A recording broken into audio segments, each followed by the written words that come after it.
the community that they're coming from, the setting that may give rise to their ability to to adopt some of the things that you're recommending. It could be that we're telling people to go for a 30-minute walk when the community that they're in doesn't lend itself to walking because it's dangerous or because it's not, there's not paved sidewalks. And so there's a whole host of reasons why things that are recommended may not be fully practical. So understanding that and then figuring out, well, what can we accomplish within the context of someone's setting? What can we recommend that will help them to be their whole self? And if it requires medication, it requires medication. If it requires counseling, it requires counseling. But we got to have the conversation, and we have to understand that it's okay to seek care when you need help. Right. And also, kind of going back to part of your question was, why don't we go to the doctor? I think there are valid reasons why some people are fearful of going to healthcare institutions, whether it's a doctor's office or a hospital, because they may have lost a loved one. Auntie so-and-so went to the hospital and we've never seen them again. Or if you look back in history, and actually not too far back in history, there is still discrimination that happens in healthcare settings. So people have a lack of trust in the health system. However, the large majority of providers have our best interest in mind, and they can only help us if we connect. So having routine checkups, at least your annual physical, so if you have how your blood pressure is doing, how your blood sugar is doing, how your lungs are doing, all of these things, and how your mental health is doing as well. All of these things should be part of our routine engagement, our routine care.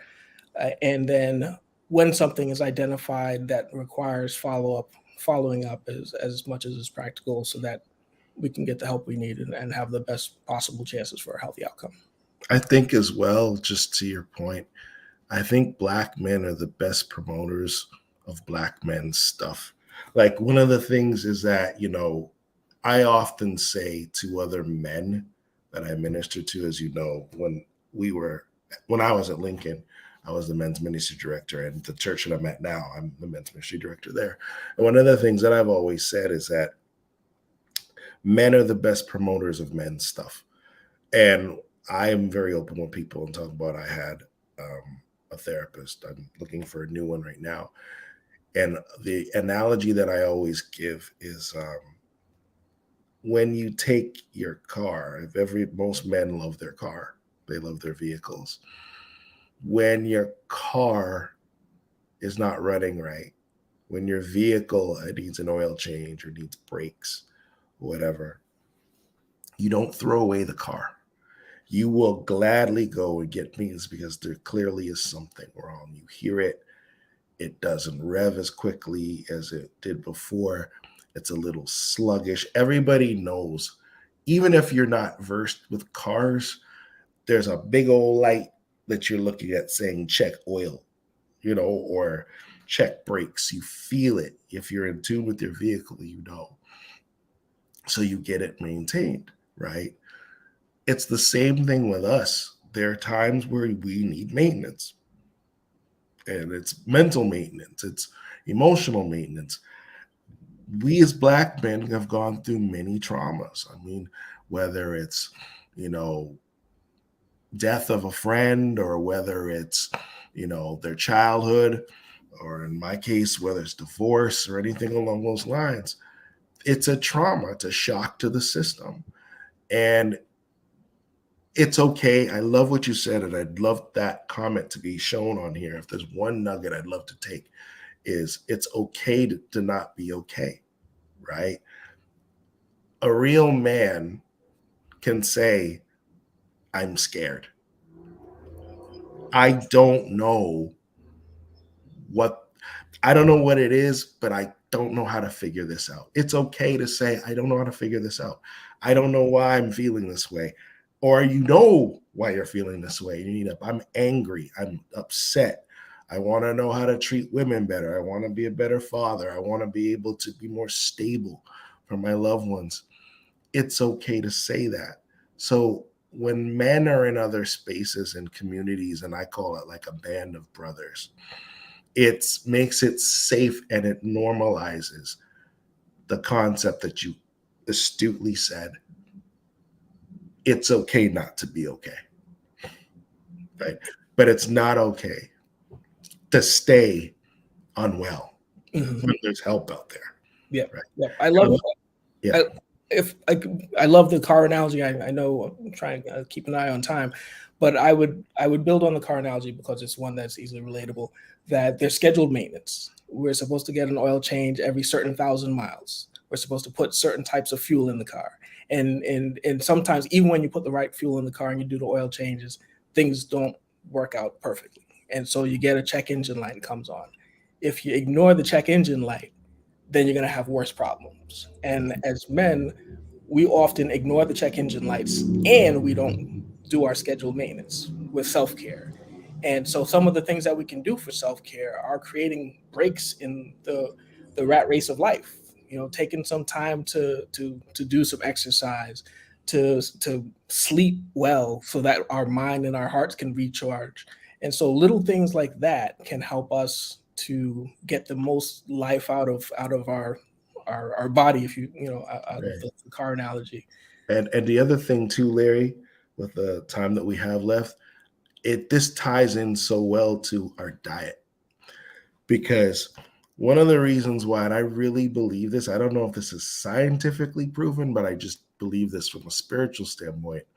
The whole phrase, you are what you eat.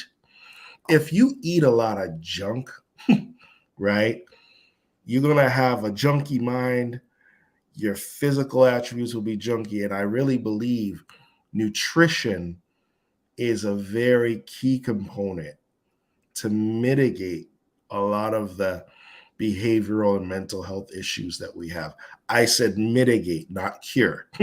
So if we're eating a lot of processed foods, if we're eating a lot of meat, overindulging in meat, if we're not eating organic stuff, if we're not drinking water, if all we're drinking is Hennessy and liquor and juice and blue Kool-Aid, those things do affect you mentally and able to process problems. And sleep, you just mentioned, if you're eating all this white bread and all this stuff, it's going to affect you, man. I'm sorry for other people out there that like, their white bread and their pork and stuff, but I'm just telling the truth.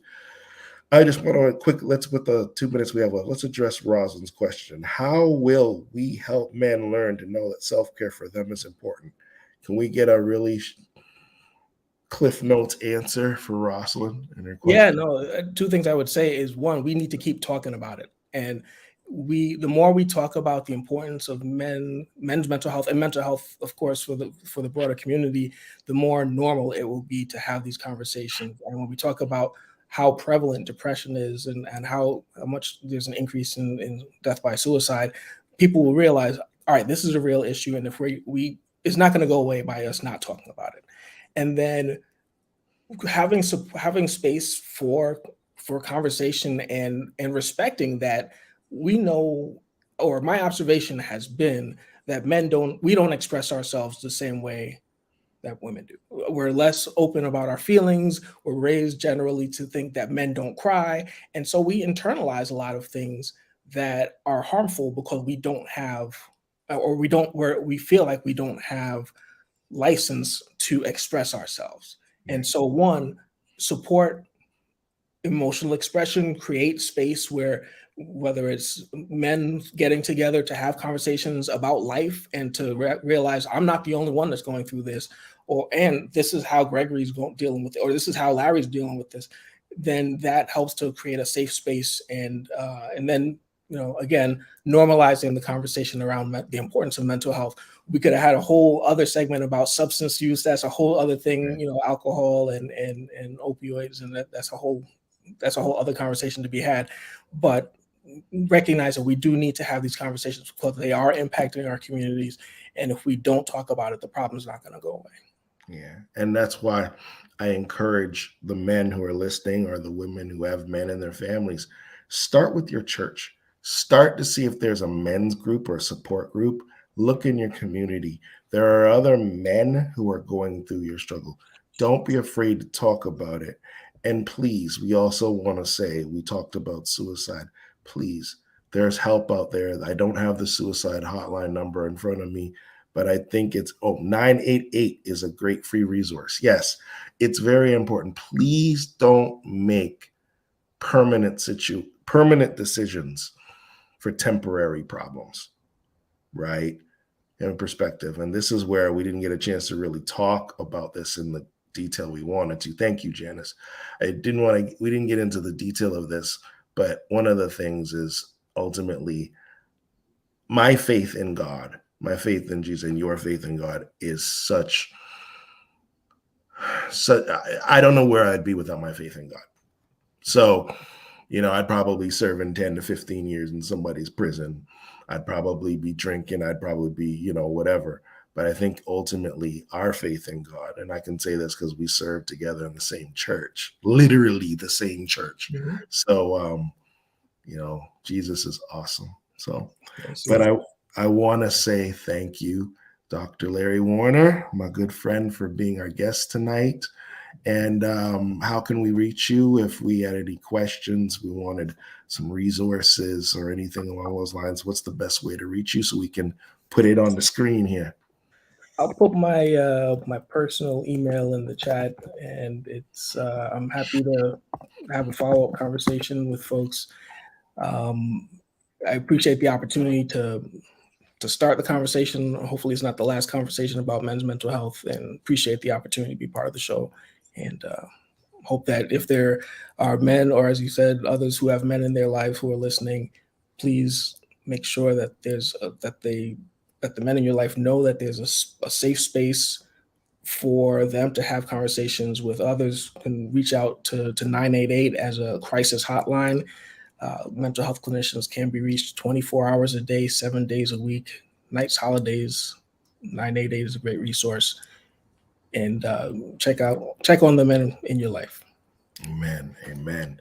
Thank you so much for being with us. And please, everyone, swarm his email address with questions. He will answer them. He's a brother who's at Brown University, Ivy League, and a real humble gentleman. And I've known him for years. He's a good brother. So thank you once again for being with us tonight. Thank you, Gregory. All right. Thank you. Gentlemen, ladies, thank you so much for being with us tonight here on Motivation Moments with Gregory Bloomfield. We'll be back again this coming Sunday or next Sunday at 8 p.m., where we're going to have another great conversation on the theme of manhood and fatherhood. Please support the other shows that I mentioned earlier, Monday through Thursday. Lonnie B with their devotion, Manny and Alonda for the Bible study, Saturday with Rosalind with Dear Life After, and yours truly Sunday nights at 8 p.m. With Motivation Moments, where our next week's guest will be my good friend Nehemiah Johnson. Get the bundle of the 522 Man, get the paperback and 2 ebooks for $30, and go to my website and check out all the products that are on there. Until then, be encouraged, be inspired, and most importantly, be motivated. God bless you all. Have a wonderful week. Happy Father's Day and happy Juneteenth. Thank you.